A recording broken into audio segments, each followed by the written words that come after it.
मैं वो रात हूं जो हर एक को पेश आती हूं। याद रख, तुझको और सबको अनकरीब पेश आकर रहूंगी। अपने पेश आने से पहले मैंने तुझे खबरदार कर दिया है। मैं खाक के नीचे सख्त अंधेरी रात हूं, लिहाजा रोशनी का सामान और आमाले सालेह का चिराग लेकर आना। 5 वक्ता नमाज, नमाज तहज्जुद, कुरान मजीद की तिलावत, अल्लाह और उसके रसूल सल्लल्लाहु अलैहि वसल्लम की पूरी पूरी फर्माबरदारी करने और अपने नफ्स की मुखालफत करने से मेरे अंदर चिराग रोशन होगा। मेरे दीनी भाइयों और प्यारी बहनों, हुजूर नबी करीम सल्लल्लाहु अलैहि वसल्लम ने हजरत फातिमा रज़ियल्लाहु ताला अन्हा से फरमाया कि ऐ मेरी बेटी, तू नेक अमल कर और इस ख्याल में न रहना कि मैं मोहम्मद सल्लल्लाहु अलैहि वसल्लम की बेटी हूँ और बख्शी जाऊंगी। हजरात, देखिए किस कदर गौर करने का मकाम है। जो लोग ये कहकर जान छुड़ा लेते हैं या फिर ये समझते हैं कि हम तो फुला पीर साहब या फुला मौलवी साहब का पल्ला पकड़कर जन्नत में चले जाएंगे, वो किस कदर अपने आप को धोखा दे रहे हैं और नफ्स और शैतान के कहने पर अपनी जिंदगी बर्बाद कर रहे हैं। अजीजों, अब भी वक्त है। कब्र का अजाब बहुत दर्दनाक है। मौत ऐसी चीज है कि जिसके आने का कोई वक्त मुकर्रर नहीं। मौत बहुत तेज रफ्तारी से हमारी तरफ बढ़ रही है। खुदारा, आखिरत की फिक्र करो और अजाब कब्र से पनाह मांगो।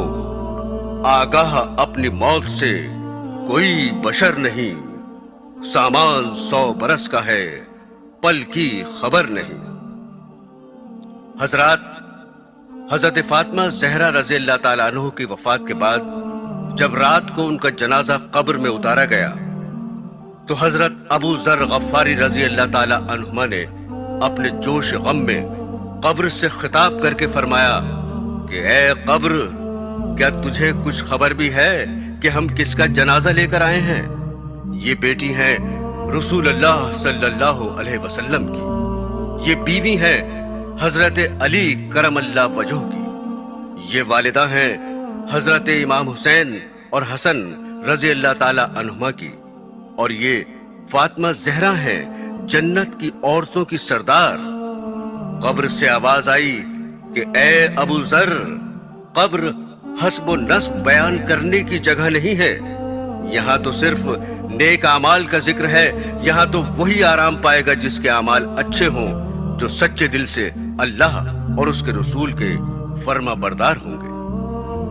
हजरात, अभी आपने कब्र की आवाज सुनी। लीजिए, अब हम आपको कब्र के बारे में कुछ और तफसीलात बता रहे हैं। उम्मीद है आप इन वाकयात को सुनकर इबरत हासिल करेंगे।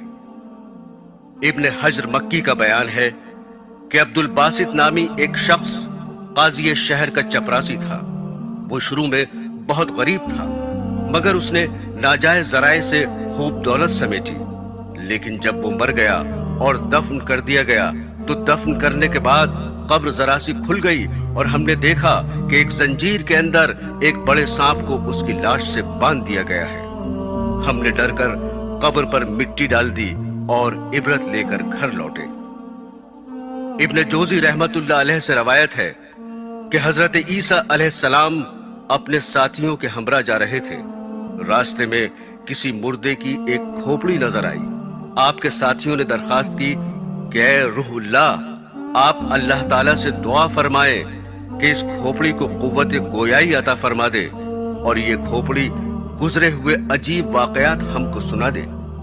इससे हमको इबरत हासिल होगी। हजरत ईसा अलैहिस्सलाम ने 2 रकत नमाज पढ़ी और अल्लाह ताला से दुआ की।